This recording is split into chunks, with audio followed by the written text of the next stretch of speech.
Buenas tardes a todas y a todos, y quiero agradecer a la mesa, a los 4 ponentes. Es un lujo tener esta mesa por parte de la Federación de Asociaciones Vecinales de Valencia. Primero vamos a presentar a Enrique Jiménez Valdrés, que es doctor arquitecto y profesor titular de la Escuela Técnica Superior de Arquitectura de la Universidad Politécnica de Valencia. Es director del taller de proyectos de urbanismo, territorio y paisaje del máster de arquitectura avanzada, urbanismo, paisaje y diseño de la Universidad Politécnica.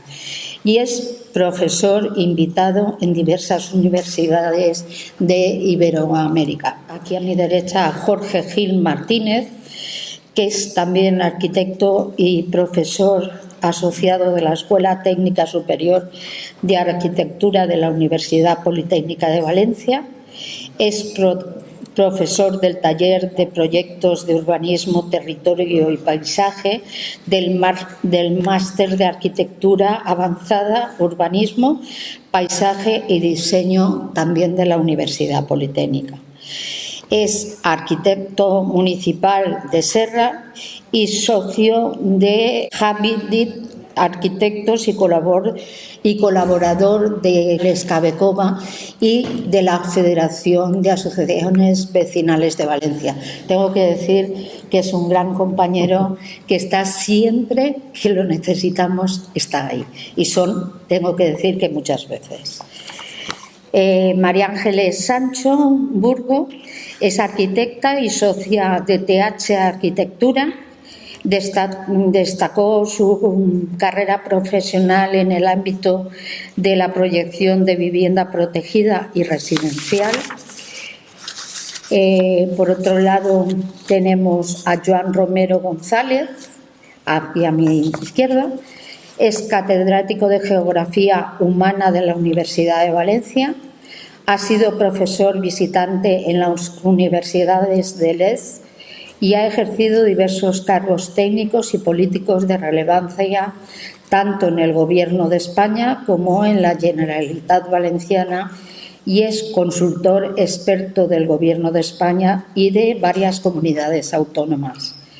Desde el 2002 es responsable del proyecto de investigación Estrategias de Cooperación y Desarrollo Territorial en España y participa en proyectos de investigación. Recordamos que la vivienda es un derecho seguro que nos da la Constitución, pero en la práctica no se cumple. Carencia de vivienda asequible en la ciudad y lo que crea es una emergencia habitacional. Quisiera darles un punto de vista diferente sobre la problemática de la vivienda, atendiendo a una visión general de la problemática urbanística que tiene la ciudad de Valencia y su entorno. La vivienda fue un problema tradicional, un problema profundo durante el siglo XIX, denunciado por múltiples personas, especialmente por Federico Engels, y resuelto solamente a partir de los años 40 y sobre todo después de la Segunda Guerra Mundial, mediante la construcción masiva de viviendas accesibles para la clase trabajadora. Esta idea de resolver mediante el crecimiento urbano y mediante la producción de vivienda pública el problema de vivienda se acabó en este siglo, prácticamente al final del siglo XX, en una especie de ciclo largo que había abarcado, como he dicho, desde los años 40 hasta principios del siglo XXI. Acabó mal, en el sentido de que acabó en una crisis profunda que todos conocemos del sector inmobiliario, en el fondo respondiendo a un cierto abuso tanto de los promotores de suelo urbanizado como del mercado financiero, que hacía posible la adquisición de vivienda y que de alguna manera controlaba el mercado inmobiliario y el valor de las viviendas. El escenario hoy, el escenario que se tiene que enfrentar, es completamente distinto al escenario que se planteó durante el siglo XX. ¿En qué es distinto? Pues lo primero que hay que decir es aquello que me contaba Bernardo Secchi, un gran intelectual ya desaparecido, dedicado al urbanismo italiano, y es que la ciudad que nosotros tenemos que proyectar es una ciudad que ya está construida. En la realidad, lo que ahora podemos hacer o debemos de hacer solamente atañe a pequeños retoques de unas ciudades que perdieron la dinámica de crecimiento ya a finales del siglo pasado. Recuerdo que el lema del Plan General de Valencia último, en el año 88, era algo así como el crecimiento cero. Se planteaba que las ciudades europeas ya no iban a crecer, más no tenían un flujo migratorio suficiente de personas que justificara esas alegrías del crecimiento urbano que habían tenido casi todas las ciudades europeas. Bien, esto es así. Eso no significa en absoluto que no haya mucho de construir o que no haya cosas que construir. Yo les voy a trazar algunas pinceladas de las cuestiones en las que, o los escenarios en los que se debate lo que sí que hay que construir o lo que sí que hay que repensar, al menos. Lo primero que les tengo que decir es que debemos de reconocer que nuestra ciudad no es la ciudad que pintan los artículos de mi materia, que es el urbanismo habitualmente, la ciudad latina, consolidada, regular, de ensanche. La ciudad real, la ciudad construida en el sur de Europa, tiene evidentemente unos orígenes, una cierta contención de la ciudad amurallada y en una cierta disciplina de la construcción de la nueva ciudad en el siglo XIX, pero en la actualidad es una ciudad enormemente diversa y también una ciudad que podríamos denominar, en el epígrafe general, de ciudad dispersa. Es una ciudad enorme. Lo que tiene en imagen es un análisis de principios del siglo XXI de la dispersión, según los datos de la propia Consellería, en lo que se podría caracterizar toda la Comunidad Valenciana a partir de tres franjas, la costera, una intermedia y la interior, que tienen un profundo desequilibrio. La franja costera tiene el 5% del suelo, pero tiene el 45% de la población, pero en el 50% de la población. La franja intermedia tiene el 45% del suelo y el 45% de la población, y la franja interior tiene el otro 50% del suelo y solo el 5% de la población. Es decir, estamos en una situación de absoluto desequilibrio. Pero, por si eso fuera poco, en la franja costera, que solo tiene el 5% del territorio y la mitad de la población, ahí tenemos la agricultura productiva más importante, las redes de infraestructuras, el turismo, es decir, tenemos buena parte del suelo industrial, tenemos todos los conflictos posibles, todos los roces posibles entre funciones y entre problemas. Teníamos un territorio ya a finales del siglo pasado, según los datos también de la propia Consellería, en el que el 40% estaba protegido y que ocupaba en las dos franjas principales de alojamiento de la población, esa franja intermedia que llamé en su momento el territorio de la dispersión y la franja costera donde están las ciudades capitales, etc., tenían una ocupación aproximadamente un 20% de lo que era el territorio. Y una curiosidad que no me puedo reprimir el contar, que mediante un estudio también realizado en la época, intentaba soliviantar a mis amigos y compañeros de Madrid y Barcelona, explicándoles la diferencia que hay entre Valencia, Madrid y Barcelona, que las comparaciones no funestas, pero esta es muy interesante.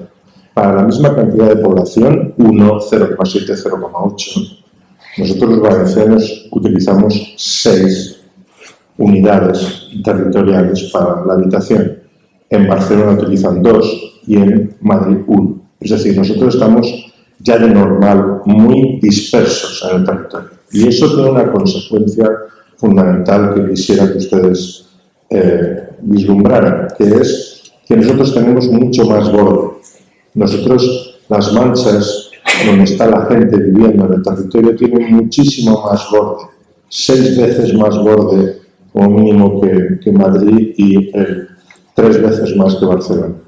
Si alguien tiene un ataque de ruralitis una tarde cualquiera y decide que necesita ver y tocar una lechuga y está en la Plaza de Cataluña, le va a costar casi hora y media llegar a poder tocar una lechuga.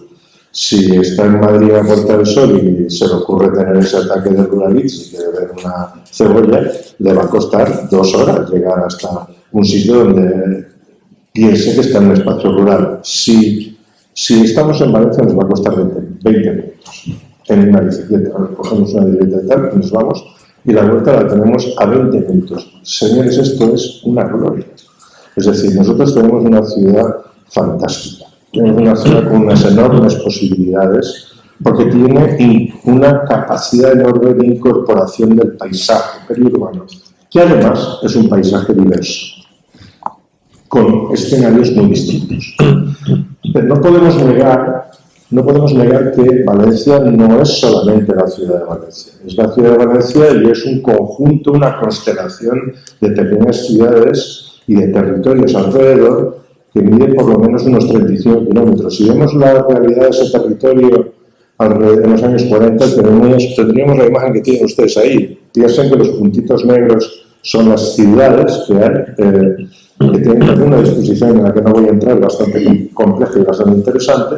Si lo vemos en los años 70, tendríamos esta misma imagen, dibujada de la misma manera. Como ven, empiezan a aparecer sombras de puntitos que están en medio. Y si lo vemos en el año 2000, tenemos esto. Han pasado 25 años desde este dibujo. Todavía tenemos una situación de complejidad mayor. Pero es bastante curioso darse cuenta que en esta realidad metropolitana, en el caso de Valencia, tenemos a la mitad de la población alojada en el núcleo central y la mitad de la población está en la periferia suburbana. Y que esa periferia suburbana, pues si hay alguna persona que haya dicho alguna tontería al respecto, no se parece en nada a Los Ángeles.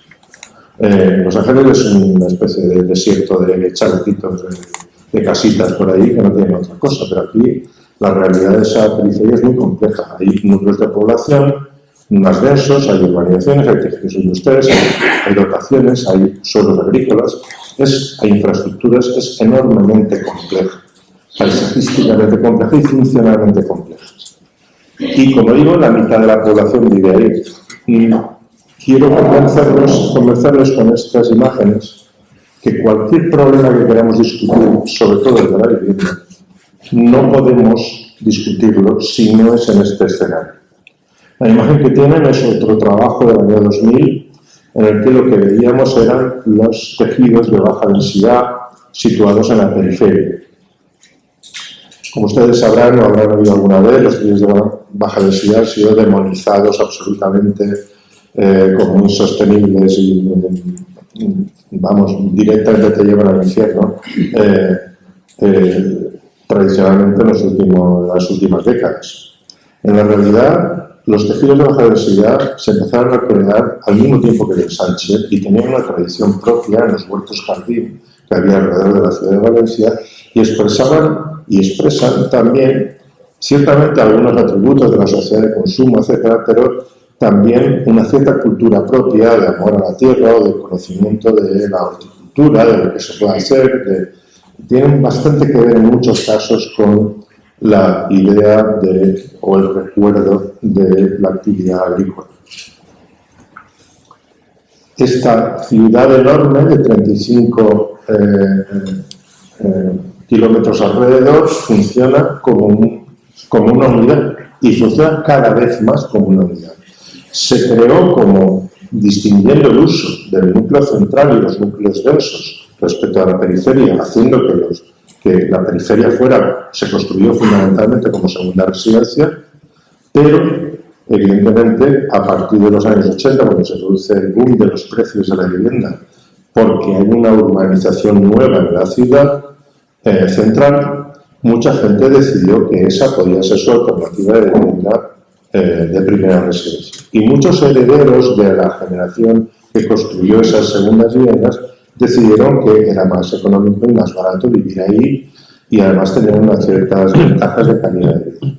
Y por tanto, cuando se hicieron los estudios hace unos pocos años encargados sobre planeamiento metropolitano, una de las cosas más singulares que se encontraron los colegas que dirigieron esos estudios es que ya se podían identificar perfectamente tráficos transversales que no tocaban el núcleo central y que relacionaban partes de la corona. Eso significa que progresivamente esa corona va teniendo vida propia y el conjunto de relaciones con el núcleo central se hace cada vez más complejo.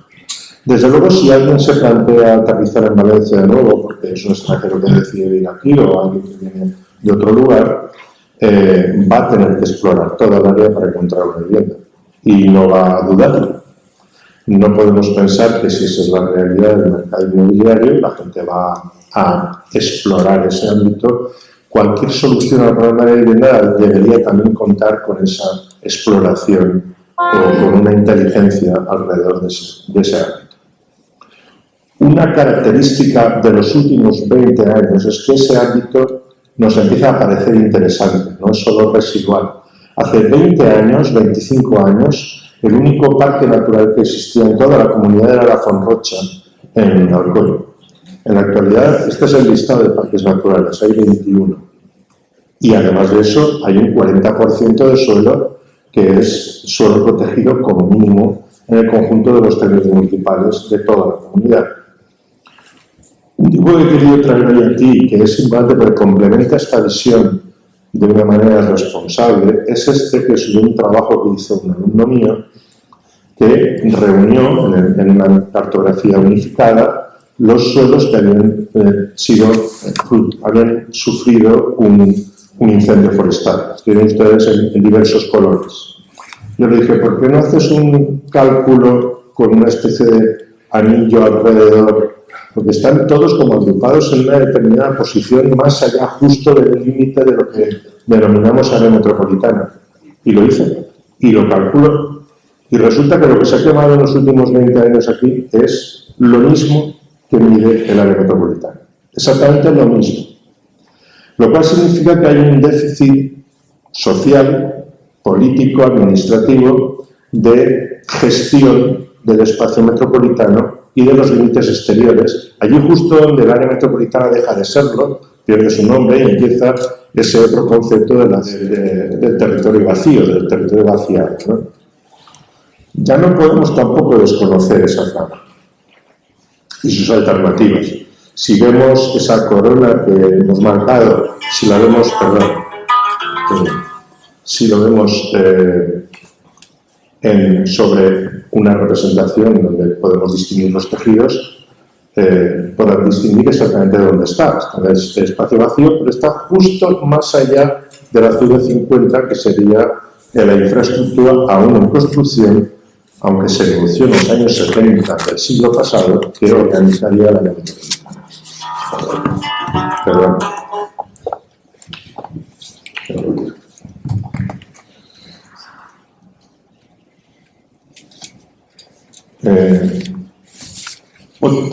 Lo que nos encontramos en los escenarios también una situación de diversidad morfológica.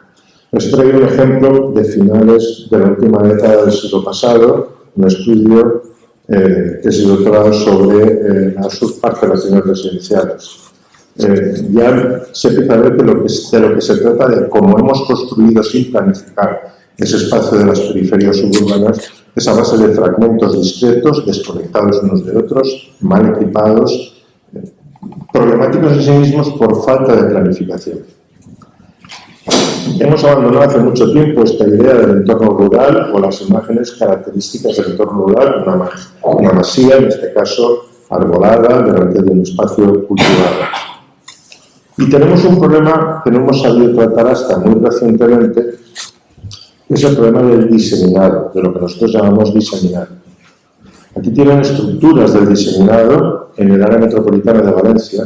Son fragmentos todavía más pequeños y más dispersos, pero que tienen determinada lógica si los vemos o los leemos junto con los suelos urbanizables que hay en todo el tejido. En la década de los 10, hace unos 10 años, yo estudié exactamente donde estaba el diseminado, a quién afectaba, y las conclusiones fueron demoledoras.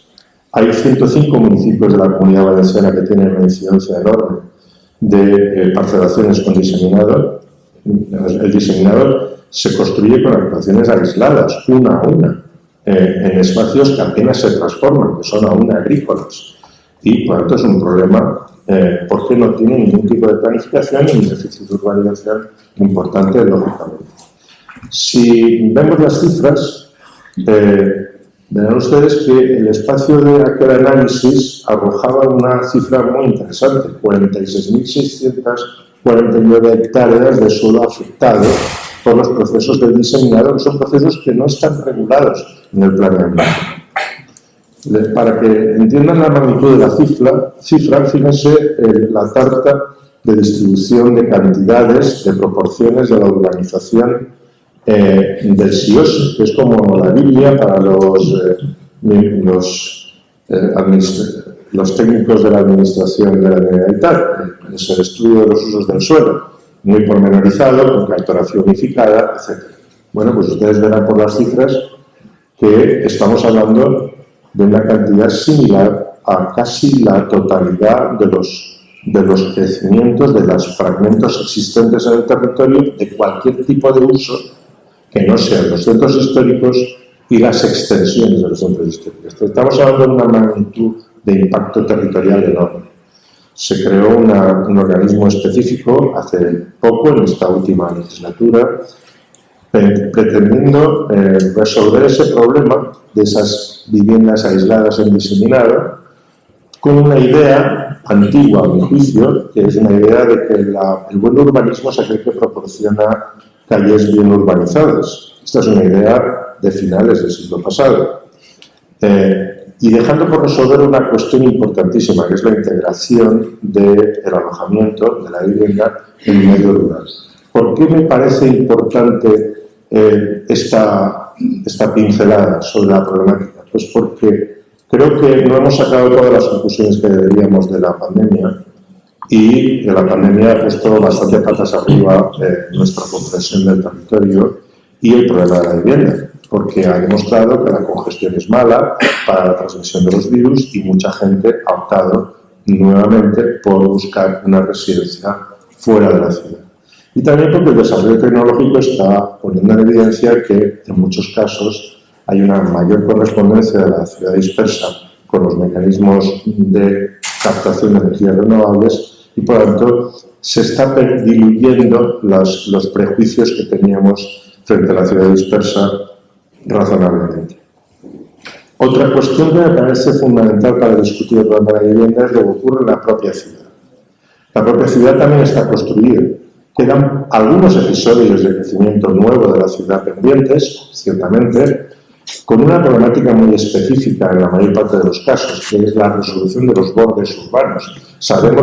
No sabemos resolver bien esa situación de frontera de los bordes urbanos con el espacio agrícola, y menos con un espacio agrícola tan valioso y tan crítico como es el espacio de la huerta.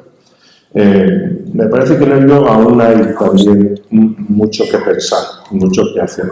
Pero me parece más interesante que vean ustedes la imagen de la ciudad en los años 40, en los años 70, en los años 80.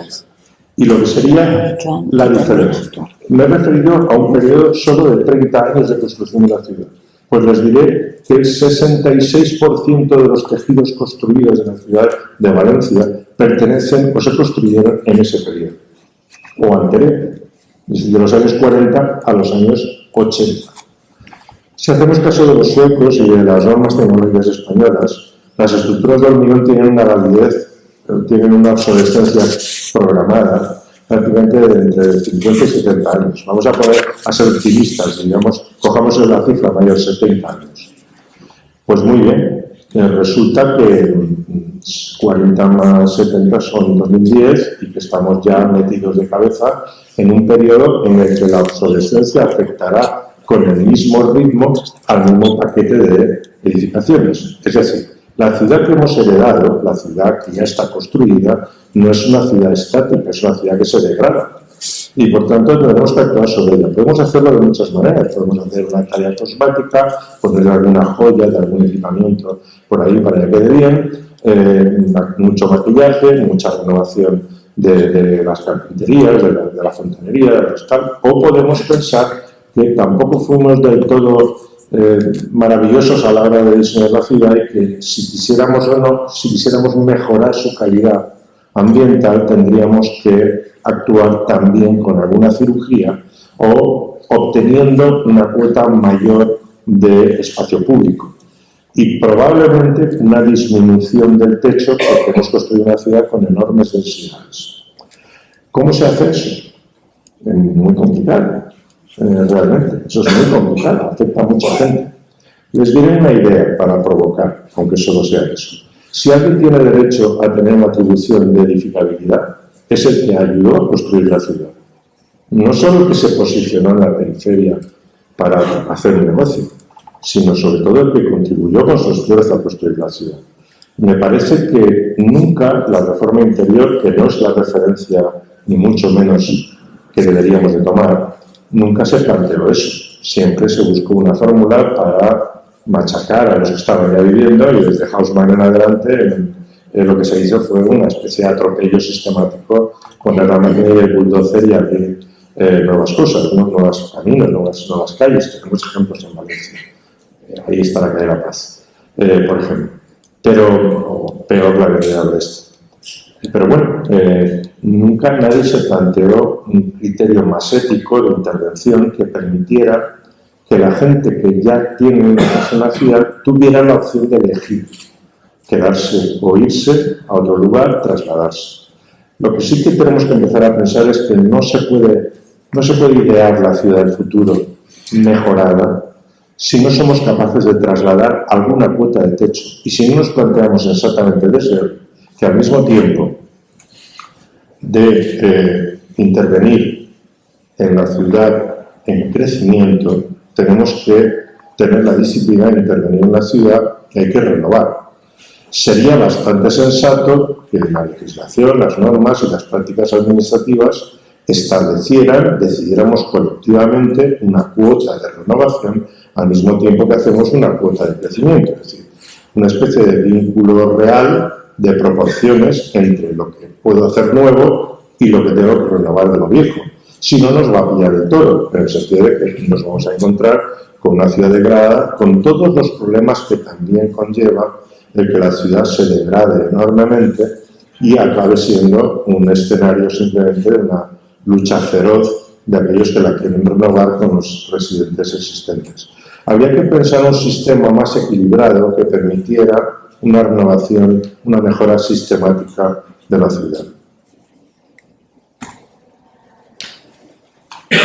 Esa reforma, la diferencia que tiene respecto a la reforma, esa renovación urbana respecto a la reforma interior del siglo XIX o del siglo XX, tendrá una característica, a mi juicio, fundamental, que es entender que la reforma interior, la renovación urbana, es un problema metropolitano, que pasa necesariamente por discutir mecanismos de vinculación entre los nuevos crecimientos, la intervención en las periferias suburbanas, que también la necesitan, y la intervención de renovación en la ciudad. Es decir, una visión metropolitana que vincula las operaciones de densificación, las operaciones de dotación en las periferias para que construyan una ciudad digna, más compacta, mejor servida y preserve una cuota importante, por no decir decisiva, del paisaje y de la realidad funcional previa de la ciudad con usos anteriores a los urbanos. Esa operación tendrá que vincularse con la operación de renovación. Si somos valientes, lo discutiremos y lo llevaremos adelante. Si no lo somos, nos encontraremos con un problema cada vez mayor. Muchas gracias.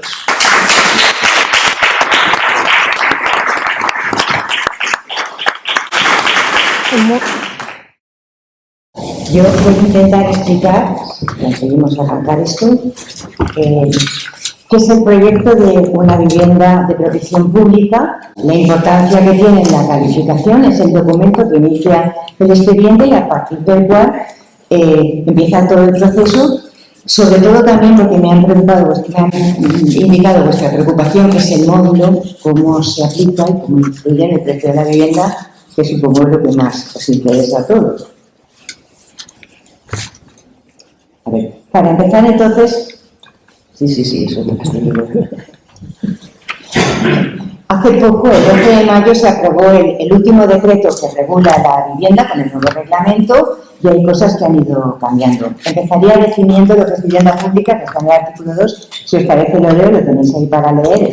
Se consideran viviendas de protección pública las VPO de toda la vida, que cada vez van cambiando de siglas, pero aquellas cuyo precio máximo de venta, cesión de uso y superficie útil máxima se definen en el presente reglamento. Reúnen los requisitos.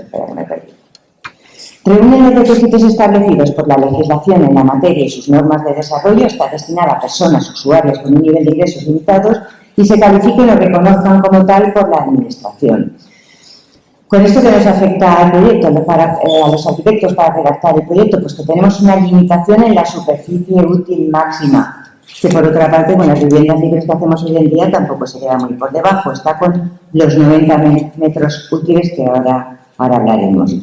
Entonces, ¿cuál es la diferencia más importante cuando abordamos un proyecto de vivienda libre o no de vivienda protegida? Pues la forma de computar esas superficies. Porque de cara a la vivienda protegida, las únicas superficies que interesan son las superficies útiles. Las construidas, si uno vive o ha hecho una compra de una vivienda libre, verá que empiezan con superficies construidas, con elementos comunes, sin elementos comunes. La útil también se informa, pero residual. En los proyectos de una vivienda de protección pública, las útiles son determinantes. Y determinante es la forma como se computan, porque a partir de esa superficie es lo que se va a calcular el precio. Entonces, hemos dicho que la superficie máxima computable estoy diciendo, y ahora explicaremos que es útil computable.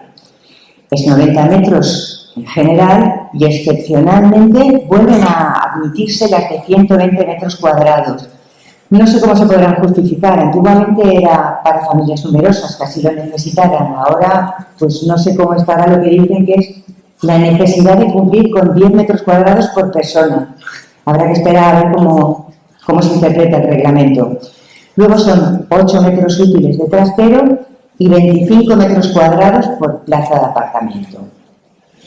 Dentro de una vivienda, ¿cómo se computa la superficie útil? Pues el 100% de la superficie útil interior, que creo que eso lo entendemos todo, lo que pisamos.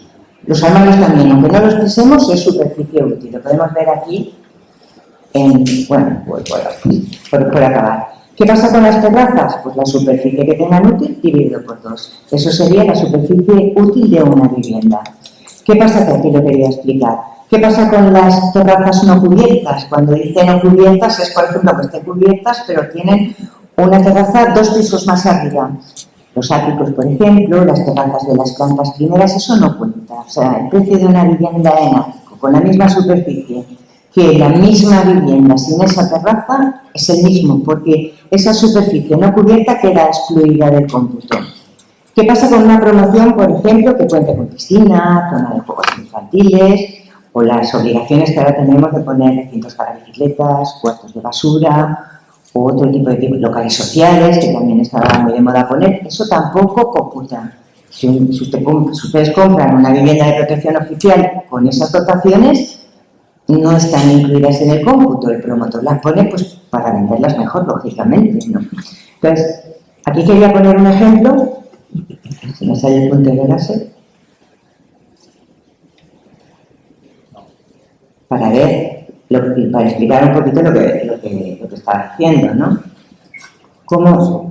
Aquí tenemos 2 viviendas, por ejemplo, unas viviendas, esto es un edificio de altura que lleva una carga de elementos comunes importante, porque los edificios en altura tienen que tener una doble escalera de evacuación, las escaleras son especialmente protegidas, llevan unos vestíbulos previos, llevan un espacio de refugio para personas usuarias en sillas de ruedas, para que se queden ahí esperando al rescate, llevan varios ascensores, ascensor de emergencia. Todos estos elementos no computan a la hora de la superficie útil de la vivienda. En el documento de calificación tampoco constan y solo utilizaríamos la UT de la vivienda, pues computaríamos todo lo que es, por ejemplo, el salón, se excluye estructura, se excluye elementos de instalaciones, pero sí que computaríamos, por ejemplo, los armarios, ¿no? Aunque no pisemos, para entendernos todo. Si esta vivienda resultado da 80 metros útiles y, por ejemplo, aquí tenemos una pequeña terraza, esta de aquí, que está cubierta y es de 4 metros útiles, por poner un ejemplo, sumaríamos 2. Esta vivienda tendría 82 metros útiles computables. Toda esta terraza, que a lo mejor creo que tiene aquí unos 35 metros cuadrados, no computaría. Esta vivienda del otro lado es prácticamente igual, que tendría también 82 metros cuadrados útiles, pero no tiene esa terraza, computaría lo mismo, valdría lo mismo. ¿Vale? Esto en cuanto a las viviendas. ¿Qué pasa con los elementos anejos? Que hemos dicho que como máximo se puede vender una superficie útil computable de un trastero de 8 metros cuadrados y una plaza de aparcamiento por 25 metros cuadrados. Pues para los trasteros la superficie útil es la misma que hemos hablado para las viviendas, la superficie utilizable. Si este trastero tiene 4 metros cuadrados, 4 metros útiles computables. Pero, por ejemplo, aquí, cuando tenemos unos elementos de distribución que los necesitamos para acceder a estos trasteros, a la superficie útil de cada trastero, le sumamos la parte proporcional del espacio que necesitamos para entrar. Si tiene 4, proporcionalmente le tocan 0,8 de distribuidor, la superficie útil computable sería 4,8, aunque ustedes no tuvieran 4,8 de verdad de superficie útil de trastero. Las plazas de apartamento, por ejemplo, ahora están en distintos tamaños, depende de las ubicaciones, están en la esquina, cul-de-sac, etc. Ahora la normativa cada vez las hace más grandes. La última modificación que hemos tenido de las normas de habitabilidad y diseño han vuelto a aumentar las plazas de garaje. No ha aumentado, sin embargo, el límite de los 25 metros cuadrados que establece la Consellería. Entonces, una plaza tipo de garaje ahora mide 4,80 por 2,40. Eso son unos 11,50 y algo metros cuadrados. ¿Qué le tenemos que sumar? Toda la parte proporcional de rampas de acceso, calles de circulación, recintos técnicos para todas las instalaciones que lleva un garaje, equipos de extracción, salidas, pasos de evacuación peatonales, ascensores y salidas de emergencia. Esa repercusión no debe superar los 25. Si lo supera, mala suerte. Se puede cobrar solo 25. Normalmente, con las nuevas exigencias de tamaño de plaza y de instalaciones, lo normal es que supere los 25. Por ejemplo, tienes que encontrar un solar muy cuadrado donde puedas optimizar mucho calles de circulación y plaza para conseguir no pasarte de los 25, pero normalmente son los 25. Pasando los 25, perdón. Entonces, ¿cómo se determina ese precio máximo de venta? A partir del módulo, llamamos el módulo, pero se llama precio máximo de venta, PVT. Entonces, se determina a partir de la superficie útil computable que está en el artículo 18 de este nuevo decreto que ha salido de hace poco, del mes de mayo, dice que, lo fija, lo podéis leer, está en 2.200 euros de metro cuadrado de superficie útil. A los efectos de determinar, por ejemplo, el precio máximo de venta para los trasteros y plazas de garaje hay que contar el 60% de su superficie. Quiere decir, vivienda de 90 metros cuadrados, incluida con su terraza, con el cómputo que se haya hecho, por 2.200, precio de vivienda de VPO hoy en día. Precio de plaza de aparcamiento y cuarto trastero. He puesto un ejemplo para que fuera más fácil. 25 metros cuadrados, que es 60%, que dicen que podemos computar, son 15 metros cuadrados. Por 2.200, 33.000, una plaza de aparcamiento en un apartamento de protección pública. Trasteros, 8 metros cuadrados. El 60%, 4,8, por 2.200, 10.560. Precio máximo de venta, puede cobrar menos. Entonces, esto sería el resumen, pero ya por finalizar, al final del apartado 4 del artículo 18, dice que aun habiéndose fijado ese precio de 2.200, que es el precio en vigor, el precio se actualizará para que no exceda en ningún momento el precio de mercado de la vivienda libre. ¿Cómo lo harán? Pues dicen que se tomarán los valores de venta de inmuebles de la obra no traídos del Consejo General del Notariado y se irán actualizando, al objeto de que nunca esté por encima el precio de una vivienda de protección pública por encima del precio de una vivienda libre. Y espero haber solucionado las dudas que tenéis respecto a nadie. Cualquier duda luego podéis preguntar.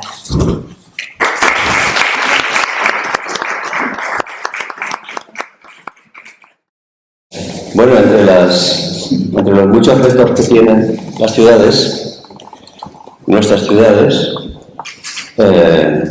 que son además construcciones sociales extraordinarias y grandes laboratorios, los mejores laboratorios para entender lo que pasa, lo que nos ocurre y lo que nos acontece y lo que nos va a acontecer, la presidenta María José Broseta ha querido que en esta mesa pongamos el foco en la vivienda. No es un tema precisamente menor. Y además nos invita con una pregunta. ¿Hay vivienda suficiente? Este ha sido el reto. Y ha convocado a colegas de distintas tradiciones académicas que tenemos, porque la tradición es diferente, pues ocupaciones, nos hemos ocupado de investigar planos distintos de lo que acontece en esta invitación que nos hace María José sobre la vivienda. Yo les voy a compartir con ustedes y con mis colegas una mirada complementaria de lo que ellos están diciendo, que deriva pues, de la investigación que con mi grupo vengo haciendo durante mucho tiempo sobre aspectos sociales de la ciudad, sobre la ciudad metropolitana. Tengo una respuesta breve a la pregunta de María José, muy breve. No solo no hay vivienda suficiente, sino que yo creo que es el gran incumplimiento de la Constitución Española del 78. Creo que es el artículo menos considerado. La Constitución a mí me sigue fascinando. Fruto de un acuerdo, aquel artículo 47 fue de los que menos discusión suscitó. Y les voy a decir por qué suscitó tan poca discusión entre aquellos partes de la Constitución que venían de situaciones muy distintas. Porque eran conocedores de que España no se había incorporado ni en ese campo ni en otros pilares fundamentales del Estado de Bienestar a lo que habían recorrido los países democráticos de nuestro entorno. De modo que cuando España se incorpora en el año 79, 80, 81, 82 a la modernización pendiente y al desarrollo del Estado de Bienestar, pues nuestros países democráticos vecinos ya habían cumplimentado los pilares fundamentales, que son sanidad universal, que era educación universal, que era servicios sociales, que era vivienda pública asequible. Un gran avance de las democracias de nuestro entorno fue ese pilar. Si no nos explicaría por qué hoy Holanda tiene el 20% de vivienda pública asequible, o Viena, o cualquier otro, Berlín, nos explica si no es por esto, y otros pilares fundamentales, la justicia, etc. De modo que aquel artículo que está muy bien escrito, porque yo creo que había un consenso suficiente sobre esto, que el artículo declaraba que todos los españoles tenían derecho a disfrutar de una vivienda digna y adecuada y atribuía a los poderes públicos la obligación de promover las actividades necesarias y establecer las normas pertinentes para hacer efectivo ese derecho. Aquel artículo no ha sido suficientemente atendido a mi juicio y nos ha traído hasta aquí. Han sido décadas de democracia en las cuales no ha sido una prioridad. De los distintos gobiernos democráticos que en España hemos tenido, no ha sido una prioridad.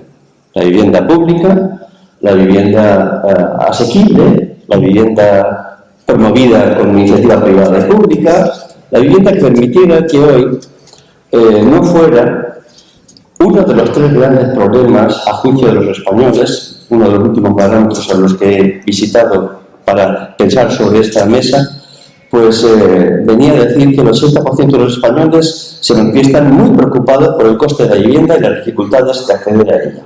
Era la tercera preocupación después de la inflación y las desigualdades. Esta es la realidad. No estoy hablando para ustedes ni para mí, estoy hablando para nuestros hijos y para nuestros nietos, de los que estamos aquí. Este es un gran problema. Desde el Banco de España hasta el último de mis colegas, hay un amplio consenso en lo que esta desatención estructural, sistémica de los poderes públicos, de decenas de gobiernos estatales, regionales y locales sobre esta materia, ha ocasionado. Que yo les hago el trabajo de resumirlo. Insisto, desde los últimos 2 informes del Banco de España hasta cualquiera de los informes o investigaciones específicas de colegas que trabajamos en esto, ¿no? Retraso en la formación de hogares. Muy importante. Retraso en la edad de emancipación de los jóvenes. Dificultades para acceder a una vivienda para los nacidos después del año 1985. Porcentaje elevado de los nacidos después del 85 que han de seguir viviendo con sus padres, en el hogar familiar. Caída de la natalidad, 1,19 hijos por mujer. Saben ustedes que por debajo de 2 no hay tasa de reposición garantizada. 1,19 hijos por mujer. Y el primer hijo se tiene después de los 31 años. Aquellas mujeres que desean tener. Gasto elevado en la renta para el pago del alquiler. Un joven estándar en la ciudad de Valencia como mínimo gasta el 40%. Está más cerca del 80 que del 40. Más cerca del 80 de su ingreso mensual que del 40. El 40 es la media. Ya saben ustedes que la media es muy engañosa como valor. Aumento muy significativo de los precios de alquiler. En los últimos 5 años el 20%. Se lo voy a sintetizar. En los últimos 5 años el 20%. En las grandes ciudades, entre ellas esta, que nos acoge. Desplazamiento de vivienda residencial a la actividad turística de determinadas áreas. Esto ha sido el remate. El desalojo por parte de la turistificación de las ciudades de oportunidades, reducción de oportunidades de los jóvenes para acceder a la vivienda. De modo que, si miramos los últimos 2 informes del Banco de España y hasta el último de mis colegas, venimos a ir concluyendo que la pobreza en vivienda es una de nuestras grandes debilidades del momento actual. Pobreza en vivienda, les digo. Algunos estudios estiman que la demanda en vivienda en España, vivienda asequible, estaría en 1,5 millones. En la Comunidad Valenciana estimamos nosotros que no menos de 100.000. No menos de 100.000 en esta comunidad. Es uno de los 4 grandes obstáculos que impide a la juventud construir un proyecto de vida autónomo en condiciones decentes. Esta es la conclusión del 95% de los informes que trabajan en estos temas. Los otros obstáculos son, como ustedes saben, el abandono escolar prematuro, la excesiva temporalidad involuntaria, la precariedad laboral, junto con la vivienda asequible. Son los 4 grandes obstáculos sistémicos que impiden a los jóvenes nacidos después del 85 construir un proyecto de vida decente y autónomo. Por eso digo que hablo más a los hijos y nietos que a nosotros, de los que estamos aquí. El porcentaje de jóvenes de 25 a 34 años que viven con sus padres en 2020, dice el Instituto Nacional de Estadística, era el 55%. Y entre los 25 y 29 años,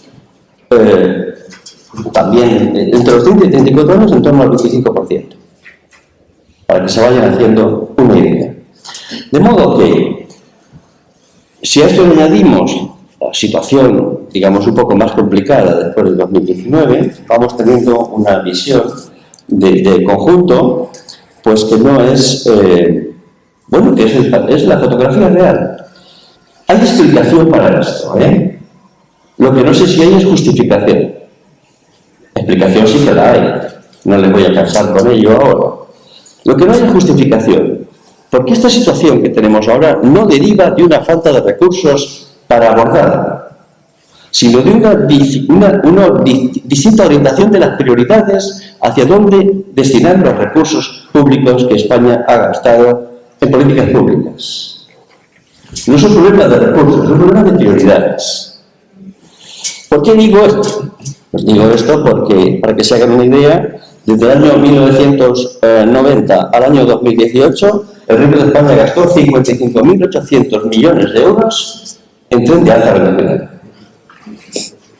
Del año 90 a 2018. Por tanto, recursos sí teníamos. Lo que no teníamos claras son las prioridades. Dejamos que, con la burbuja además del 2000 al 2008, que el mercado fuera funcionando, pero no nos ocupamos, a mi juicio de manera diligente, de ese tramo de edad y las necesidades que se iban a ir generando, para esos tramos de edades de jóvenes nacidos después del 85. Claro, esta es la generación atrapada. Justamente hasta los que tienen 42, 43, desde los que tienen 18. Esta es la generación atrapada. Esta es la generación que vive en un presente continuo, sin perspectiva de futuro. Por eso creo que es un problema sistémico, que es un problema estructural, que es un bloqueo generacional que debería ser una cuestión de Estado. Si alguna vez en España somos capaces de articular algo que definimos como cuestión de Estado, esta debería ser, a mi juicio, la primera. Porque un presente continuo tiene muchas implicaciones. Pónganse en el lugar de sus hijos y sus nietos. Yo lo hago. Pónganse en su lugar. Cuando nosotros teníamos 28 o 30 años, teníamos la vida bastante hecha. Incluso teníamos, a lo mejor, acceso a una VPO.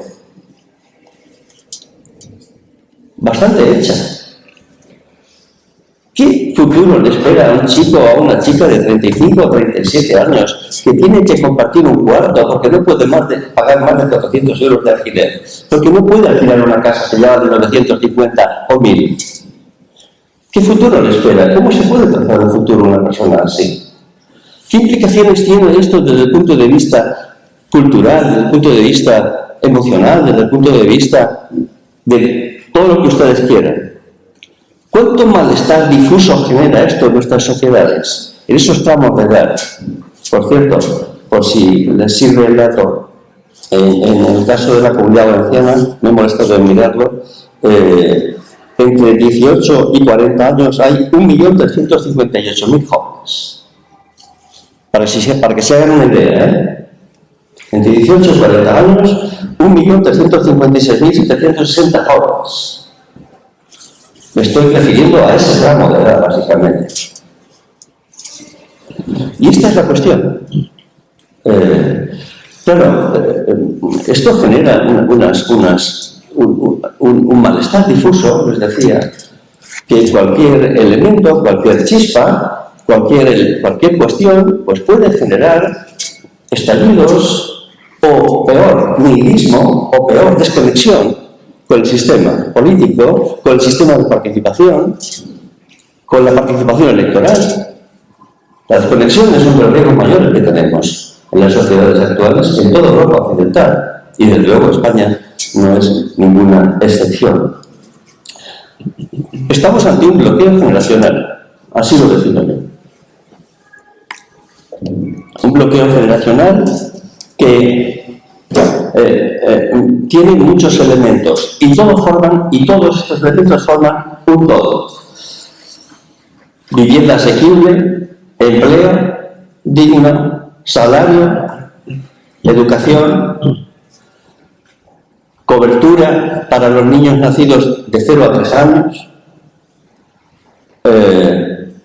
y fomento de natalidad. Todo eso forma un todo para mí.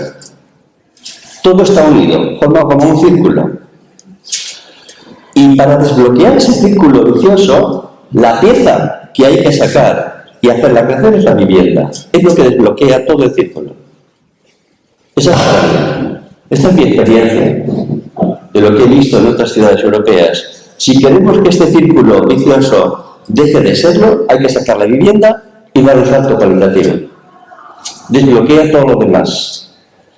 Y le voy a decir por otra razón más por las cuales creo esto. Nuestro modelo de crecimiento, que no modelo productivo es una palabra demasiado grande. Nuestro modelo de crecimiento es un modelo, el modelo de economía valenciana es un modelo de una economía de bajos salarios. Y va a seguir siendo así durante mucho tiempo. No veo el final de este modelo de crecimiento, porque está basado en el sector servicios, de gente con baja cualificación, que tiene bajos salarios. Este es nuestro motor. Si les cuentan otra cosa, de acuerdo, pero ya les digo yo que esto va a ser nuestro motor. Este es nuestro modelo de crecimiento. Si ustedes toman el mapa de España, imagínenlo, y toman una línea recta acá desde el norte de Cáceres hasta las Marinas, en Alicante, pasando por el sur de Madrid, verán que hay dos Españas. Una España hacia arriba de la línea, donde la renta por persona es más elevada, y una España desde el norte de Cáceres hasta las Marinas, donde la renta es mucho más baja. Nosotros estamos en esa parte de la España, de rentas bajas. Y si miramos la España del turismo, vemos que donde predominan las rentas más bajas, aunque haya mucho empleo, porque son economías de bajos salarios, que requieren poco nivel de cualificación. Por eso nosotros somos incluso incapaces de mantener el talento que creamos en las universidades, si tienen que ir a Madrid o Barcelona o extranjero, porque nos sobra. Este es el drama. Por eso la vivienda es la pieza que garantiza, por lo menos, que las rentas de este modelo de crecimiento estén más compensadas. Porque si tú a un joven le permites un acceso a una vivienda asequible de 550 o 400 euros, entonces tú por ahí estás compensando su renta. ¿Sabe lo que les digo? Es el único mecanismo de compensación de renta ante un modelo de crecimiento como el que tenemos nosotros. Por eso es la pieza fundamental. Por eso la pregunta era muy pertinente, la que planteaba María José. Y acabo. Bien, y ¿cómo haríamos? ¿Qué experiencia tenemos de lo que se hace por ahí? ¿Qué benchmarking tenemos? ¿Qué han hecho bien otros? Tal vez un poco mejor que nosotros. Porque hay pues mejor perspectiva. No crean que para tirar cohetes, pero mejor perspectiva. No lo crean nunca. Si viajas te das cuenta de que los problemas son muy parecidos. No hay más que visitar Marsella, ahora las ciudades francesas para verlo. O Berlín. No hay más que ir y verlo. Y ver cómo los jóvenes de esas edades tienen dificultades. O Reino Unido, a lo que voy más. Pero bueno, ¿por dónde iría yo? Pues como siempre, yo iría pues por buscar lo bueno de cada cosa, y no hay soluciones únicas, sino que es un complemento de medidas. Desde luego, coordinación y cooperación entre administraciones, colaboración entre actores públicos y privados, atención a las tensiones y procesos de segregación y de expulsión de grandes áreas metropolitanas, atención a las dinámicas de barrios vulnerables, atención a los problemas de salud mental que están apareciendo en determinadas áreas urbanas de nuestras ciudades, atención con esto. Y yo creo que hay propuestas por ahí que podrían servir. Desde luego, la política de vivienda debería ser una prioridad. Yo creo que como no hay grandes diferencias, quiero pensarlo, en ese punto, en distintas formaciones políticas, en los parlamentos, yo creo que sería una de las pocas áreas donde podría haber a lo mejor ciertos acuerdos de poner en marcha políticas de vivienda asequible. En la escala local, en la escala regional, que yo quiero pensar. En otros campos creo que es imposible. En este creo que hay un poco de margen. Creo que no es del todo divisiva esta cuestión entre los actores políticos que conforman los parlamentos y los gobiernos locales, ¿no? Desde luego, hay que aumentar de manera sustancial la política, la oferta de vivienda, tanto la dotacional de promoción pública, destinada al alquiler para jóvenes y colectivos, como vivienda subvencionada. dirigida a clases de bajos ingresos y a clases medias. Y a clases medias bajas, si quieren, por ser un poco más precisos. Porque si nos dirigimos solo a grupos muy vulnerables, volveremos a crear guetos, algo que es completamente desaconsejable. Absolutamente desaconsejable. Es la única idea que tengo clara de lo que no habría que hacer. No estigmatizar a aquellos grupos y crearles bloques para ellos. Esto ya se ha abandonado en toda Europa. Hay muchas propuestas. Les recomiendo que revisen. Es accesible, está muy bien hecho. Han trabajado muy bien. Los últimos informes del Banco de España creo que me parece a mí que son particularmente útiles, ¿no? Estaría bien que la Comunidad Valenciana tuviera una ley de vivienda para este tiempo. Estaría muy bien que las Cortes Valencianas aprobaran una ley de vivienda para este tiempo. Creo que la colaboración con los ayuntamientos es fundamental, porque son los que tienen que poner suelo a disposición de los promotores para que, de acuerdo con los poderes públicos y con un conjunto de mecanismos, pues, que pueda ponerse en marcha este ambicioso plan, que a mi juicio debería ser muy generoso y debería abarcar como mínimo 3 o 4 legislaturas, de 2023 a 2040 y algo, por lo menos 3 legislaturas, acuerdo de larga duración, para que, aunque haya cambios de gobierno, este eje estratégico se mantuviera en el tiempo, creo yo. El enfoque metropolitano me parece esencial. En el caso de Valencia me parecería esencial un enfoque metropolitano. Y no sería desaconsejable, mala idea, crear una especie de consorcio metropolitano de la vivienda, igual que tenemos para el agua o para los residuos. No sería en absoluto una tontería. Desde luego, colaboración con iniciativa privada es fundamental, lo he dicho 2 veces. La regulación de los precios de alquiler y la protección del parque de vivienda pública me parece que es muy importante. Habría que hacer medidas transitorias, si quieren medidas de corto plazo, para grupos específicos, naturalmente, más de las que se están haciendo, pero más de lo que se están haciendo. Desde luego, un programa de rehabilitación muy generoso, los datos son muy claros respecto de lo que nos aguarda en cuanto a rehabilitación del parque de vivienda. Nos lo han explicado ya. Mucha seguridad jurídica, mucha claridad, mucho acuerdo. Si no hay acuerdo, van a sufrir mucho las jóvenes generaciones que ya tienen 40 años, no son jóvenes ya, pero que siguen compartiendo un pisito, una habitación a 400 euros la habitación, y medidas que de alguna forma vayan coadyuvando o rompiendo este círculo al que yo les hablaba antes, ¿no? Me parece a mí que es el único de los aspectos que no es del todo divisivo en España en este momento, ni en la comunidad. Yo creo que hay espacio para que se busque acuerdo en este punto, ¿no?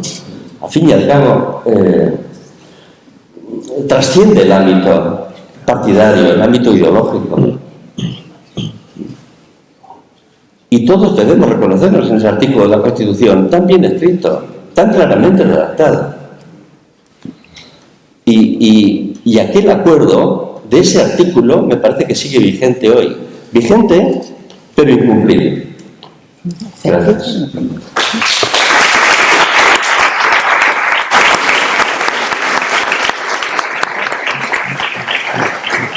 Voy a hacer una exposición basada en los aspectos de regulación urbanística que tiene la vivienda de protección pública. Y haré algunas aportaciones al final personales de cuál creo que debe ser la orientación de las políticas urbanísticas en pro de una mejora del parque de vivienda pública, que creo que es fundamental. Cuando yo veo los precios, un precio de venta de 2.200 euros metro cuadrado útil, probablemente a los que estamos aquí con nuestros empleos nos parezca caro, pero les puedo asegurar que, como ha dicho Joan, para una persona de 25 a 40 años, en algunos casos le parece imposible. No se puede pagar 2.200 euros metro cuadrado útil. Es decir, La política de vivienda pública, como está planteada en nuestra legislación, es inviable para la inmensa mayoría de las personas que quieren acceder a ella en este momento. Evidentemente, quien ya tiene una vida montada, tiene su trabajo, hijos, familia, ya posee un inmueble en propiedad, es muy fácil cambiar de vivienda. Vendes el que tienes, adquieres otro. Más caro o más barato, según tus necesidades o según tu economía. Pero cuando quieres entrar por primera vez en el mercado de vivienda, esto es muy complicado. Por tanto, solo se puede acceder a ese mercado si existe un parque de vivienda suficientemente numeroso en cifras absolutas para que haya una oferta enorme. Claro, plantearnos en este momento que vamos a poder generar a corto plazo una oferta de viviendas monstruosa en un país que no la tiene es imposible.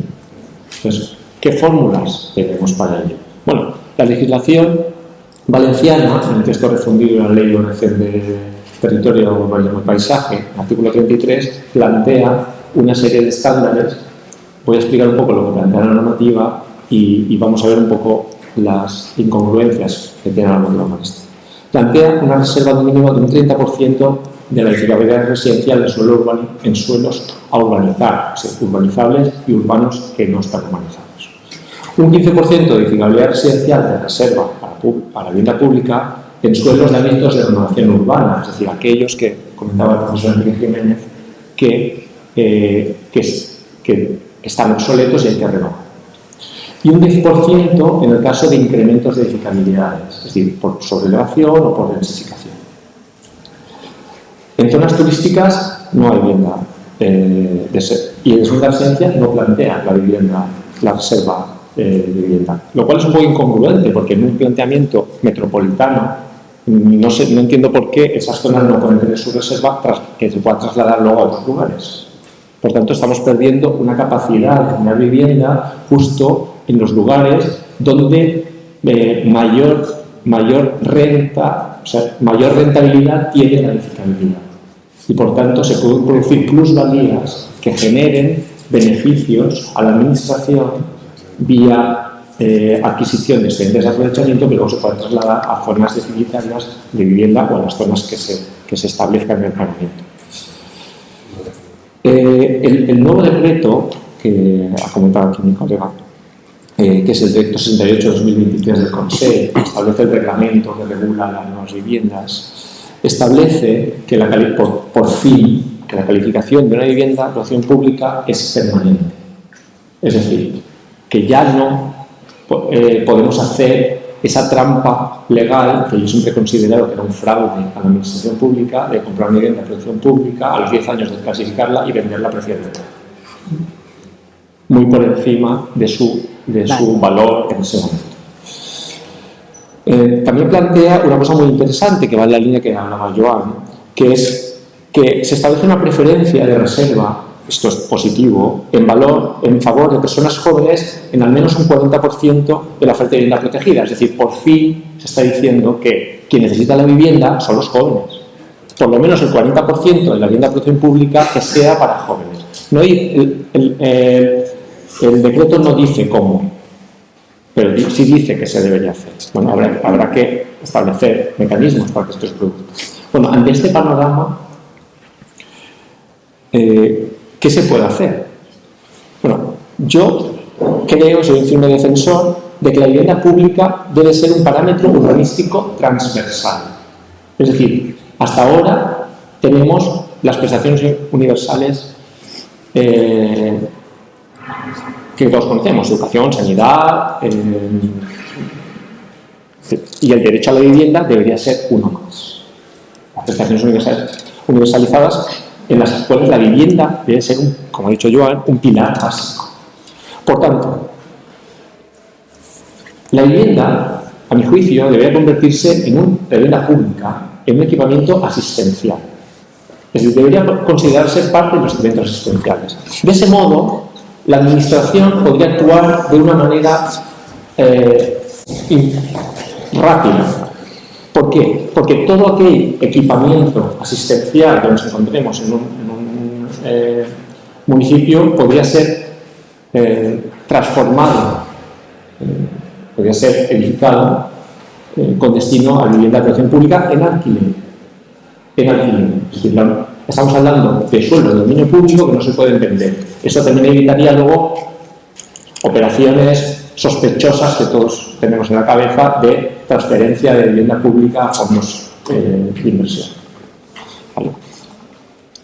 Ese equipamiento asistencial nos permitiría que cualquier equipamiento, simplemente por un acuerdo de pleno del ayuntamiento, cualquier equipamiento en un plan general se podría transformar a su vez en un equipamiento asistencial con un simple acuerdo de pleno, sin hacer ninguna modificación de los planes generales que retrasan enormemente los trámites administrativos, y ponernos a construir vivienda de manera masiva.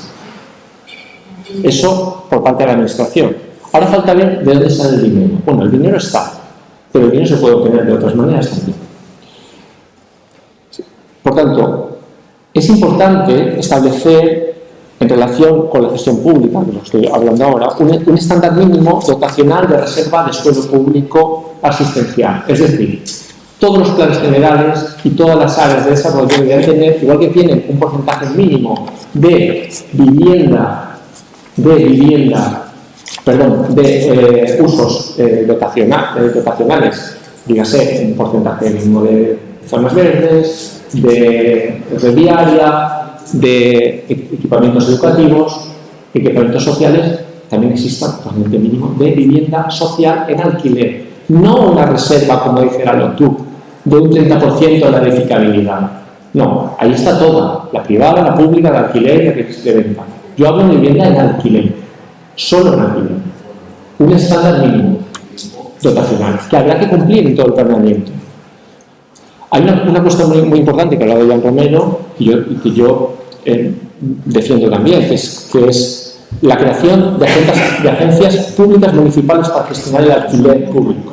Es decir, no se puede gestionar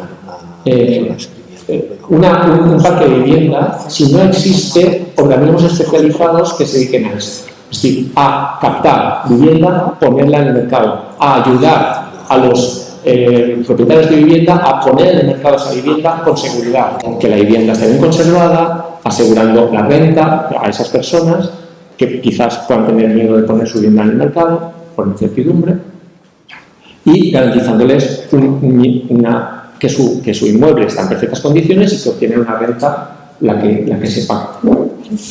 Claro, esto choca con algunas dinámicas que tienen nuestras ciudades y nuestros territorios.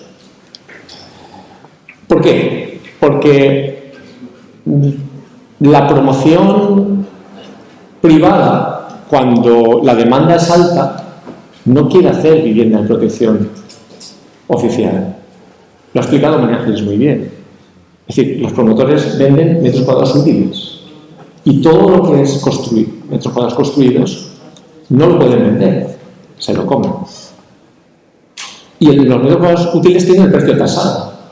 Es decir, y construir una vivienda de protección pública hoy en día, por ejemplo, cuesta lo mismo prácticamente con la vivienda de renta libre. Y la de renta libre sí que vendes todos los metros cuadrados, los construidos, es decir, hasta el último. Se hace vivienda se hace pública, yo vivo de eso. Se hace, es verdad. Se hace porque, perdona, solo que te interrumpa, tiene una ventaja el promotor, y es que tiene asegurada la venta, sí, corre menos riesgos. Luego él pone en la balanza ganar más dinero o arriesgar menos. Sí, es cierto. Se sigue haciendo, no se puede decir que no hacen vivienda pública, que deberían hacer más. Sí. Sí, para hacer millones de viviendas públicas es más difícil. Es decir, se hace vivienda pública. Pero es más fácil hacer en Valencia construir un edificio de 20 viviendas, ponerlas en el mercado y venderlas a 450.000 euros la vivienda. Es más fácil.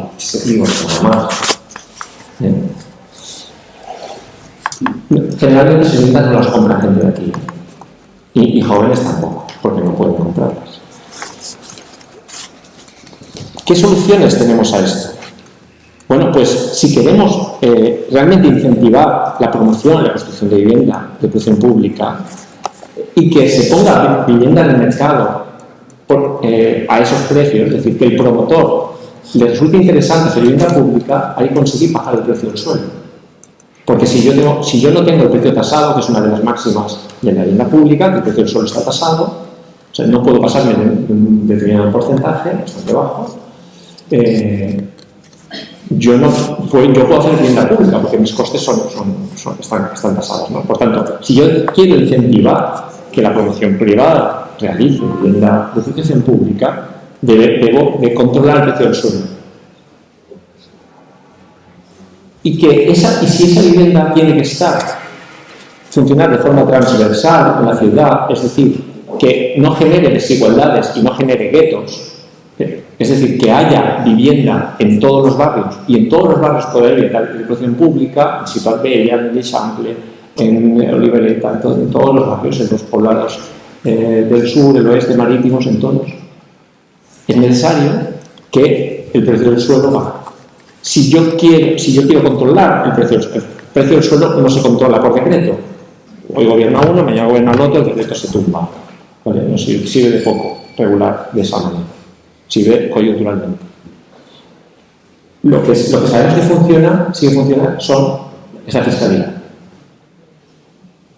Si podemos hacer que sea atractivo fiscalmente para el propietario del suelo, el promotor de viviendas y el comprador, que el mercado de la vivienda pública no esté gravado con impuestos o esté gravado con impuestos testimoniales, empezará a ser interesante para algunos propietarios de suelo vender vivienda pública, vender suelo para vivienda pública, recortando sus márgenes, porque su fiscalidad, al final, lo que cuentas es lo que pasa a pagar de tus beneficios. Otra cuestión son los excedentes de aprovechamiento. En áreas consolidadas, sometidas a operaciones de renovación urbana, a mí me parece escaso plantear un 15% de vivienda pública. Lo importante en este caso sería que en todas las áreas de renovación urbana, que es la mayor cantidad de suelo que tenemos en este momento a punto de entrar en el mercado, porque estamos renovando en las ciudades, nuestras ciudades están obsoletas hace 70 años, esos suelos se gravaran con unos excedentes de aprovechamiento destinados exclusivamente a la construcción de vivienda pública de alquiler. De modo que los ayuntamientos obtengan ese excedente de aprovechamiento vía económica, es decir, si yo les explico rápidamente cómo es un excedente de aprovechamiento, si yo puedo aquí construir, el plan me dice, yo puedo construir este edificio, pero el plan me dice que lo que yo tengo derecho a construir es este. Y esta diferencia no es mía, es del ayuntamiento. Si la quiero construir, se la tengo que pagar, la tengo que obtener. Eso es el excedente de aprovechamiento. Yo puedo construir esto, pero en la realidad mi derecho solo es este. ¿Vale? Esta diferencia entre las dos, el tapón rojo y el tapón azul, le pertenece al ayuntamiento. Si la quiero, se la pago. ¿Vale? Si la quiero construir, se la pago. Y el ayuntamiento eso lo destina a vivienda pública. Y yo propongo otra cosa. Si lo quiero construir yo, no se lo pago al ayuntamiento y construyo yo la vivienda pública de alquiler con las reglas de la agencia local o municipal de alquiler. Esa es otra cuestión. Y ahora voy a la tercera. Y en esto entro a un tema que a mí me preocupa muchísimo, que es el tema del sector turístico. Es decir, ¿qué hacemos cuando? Vale, porque claro, todo esto está muy bien, pero si yo donde puedo hacer una vivienda que me da una rentabilidad, además yo soy un agente propietario, inversor, y compro un edificio, hago una promoción y voy a alquilar las viviendas, ¿vale? Pero me planteo, ¿aquí se pueden hacer viviendas turísticas? Sí. Mi rentabilidad se multiplica por muchas cifras. Mucho más rentable alquilar viviendas turísticas. Si me dedico a alquilar, sé cómo se hace. Es mucho más rentable alquilar viviendas turísticas que alquilar viviendas normales. Con lo cual, la distorsión en el mercado se produce inmediatamente. Es mucho más rentable, y más en la ciudad turística, alquilar viviendas turísticas. ¿Cómo podemos solventar esto? ¿Cómo podemos solventar esto? Pues mi propuesta es con gravámenes. Es decir, gravar los productos inmobiliarios turísticos, ya sean hoteles o sean viviendas turísticas nuevas, también con excedentes de aprovechamiento. Excedentes de aprovechamiento que deban adquirirse previamente para poder construir hoteles. Si tú quieres construir un hotel, quieres construir unas viviendas turísticas, yo te grabo, te penalizo, ¿vale? Ni siquiera esto, te penalizo por aquí. Y esto, ¿quieres viviendas turísticas? Perfecto. ¿Quieres un producto de alto valor añadido? Perfecto. Yo no te lo voy a prohibir. Donde haya las pensionadas, sí. Pero yo no te lo voy a prohibir. La diferencia me la pagas. Y yo con esto compensaré el problema que tú me generas de vivienda turística. El ayuntamiento tiene otra arma, tiene dinero para construirla allá donde quiera. Pero lo mismo que con los promotores, si tú decides no pagar un excedente de aprovechamiento y construirla tú y entrar tú en el negocio, perfecto, ahí lo tienes, no me pagues, pero construirla y ponla en el mercado. Lo siguiente que propongo es la transformación de las viviendas turísticas existentes en viviendas de alquiler de joven. Es decir, si yo tengo viviendas turísticas existentes, si son legales, lo único yo no me los puedo cargar. Eso no tiene solución. Hace unos años, no muchos, bueno, 3 o 4 años, dirigí un proyecto final de carrera de un estudiante de la universidad que hacía una estadística de la cantidad de viviendas turísticas que había en la ciudad de Valencia y cómo iba creciendo año a año y unos mapas interesantísimos de cómo era el efecto. Él había extraído los datos solo de Airbnb. Solo. Se había hecho un trabajo tremendo con un software y había extraído los datos y había hecho unos mapas de... Era tremendo porque era como una mancha de aceite. Las viviendas turísticas se extendían en mancha de aceite. Hoy en día esto se extendía por la área metropolitana, ¿no? Hace unos días estaba viendo que encontré unas viviendas turísticas en Bugarra. Bueno, no hace mucho leí un artículo que en Estados Unidos se está empezando a explotar la burbuja de Airbnb. Es decir, hay tantas viviendas turísticas que hay demasiadas. Y hay viviendas turísticas que dejan de ser rentable. Eso también va a llegar aquí. ¿Y qué pasará con esas viviendas? Bueno, lo vimos en la pandemia, ¿no? Que tenía viviendas turísticas, estaba desesperado buscando inquilinos para que el dinero siga fluyendo a sus cuentas corrientes. Pero cuando se acabó la pandemia, se acabó el problema, volvió otra vez el cohete a despegar. ¿Cómo se soluciona el tema de la vivienda turística? Mi propuesta es la misma que antes, es decir, exención de impuestos. Si yo quiero fomentar que el señor que tiene una vivienda turística, o la persona, el señor que tiene una vivienda turística, la ponga en el mercado a precios asequibles, le tengo que dar beneficios fiscales. Si no, no lo va a hacer. No lo va a hacer. Por mucho que yo le grave con impuestos, siempre va a ser más rentable alquilar. Si yo le doy beneficios fiscales, es más probable que las viviendas entren en el mercado. Y claro, todo esto siempre gestionado por las agencias públicas de alquiler. Si queremos controlar el mercado del alquiler desde la administración se tiene que poner las pilas. La administración tiene que generar estructuras capaces de gestionar el mercado de alquiler de toda la ciudad. Hay gente con muchos pisos y hay gente que no los alquila porque no ve seguridad, no tiene seguridad, no sabe qué inquilino va a entrar, no tiene capacidad de filtrar inquilinos, no tiene capacidad no tiene seguridad de si el inquilino me va a destrozar la vivienda. El que es inversor, eso le da igual, contrata un seguro y ya está, pero hay mucha gente que tiene viviendas, las hereda, compra otra pero no vende la que tiene, se la compra para su hijo y la tiene ahí tiempo. Estas cosas suceden y hay un parque de viviendas vacías muchas veces por miedo. Bueno, esto con las agencias de alquiler se soluciona. Esto yo no se ha inventado nada, eso funciona en Viena, en Berlín, en muchos sitios. Y por último, existe otra cuestión que relaciono con el envejecimiento de la población, que son aquellas viviendas, o sea, es decir, si alguien es poseedor de viviendas en este momento son las personas mayores. Las personas mayores tienen viviendas, pudieron acceder en su día a un mercado de vivienda asequible y tienen vivienda en propiedad. Cada vez nos envejecemos más, necesitamos asistencia. Bueno, esto va un poco en la línea de algo que hemos hecho también con la Federación, de un estudio sobre los equipamientos asistenciales en el área metropolitana de Valencia y en la ciudad. Bueno, las personas mayores pueden abandonar su vivienda, pueden tener la necesidad de abandonar su vivienda y pueden querer no venderla,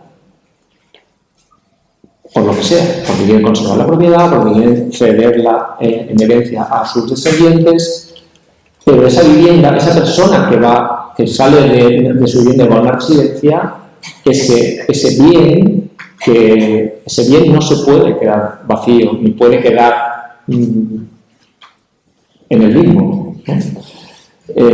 Ahí la administración tiene mucho que decir, y una forma de obtener vivienda, en vez de comprarla a los fondos de inversión a precio de oro, es pactar con esas personas, hacer dos funciones.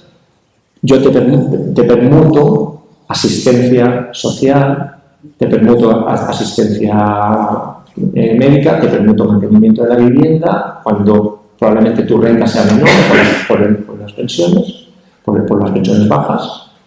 Yo me encargo de tu vivienda, yo me encargo de ti y tú me cedes tu vivienda para alquiler joven. Son mecanismos que son fáciles de implantar.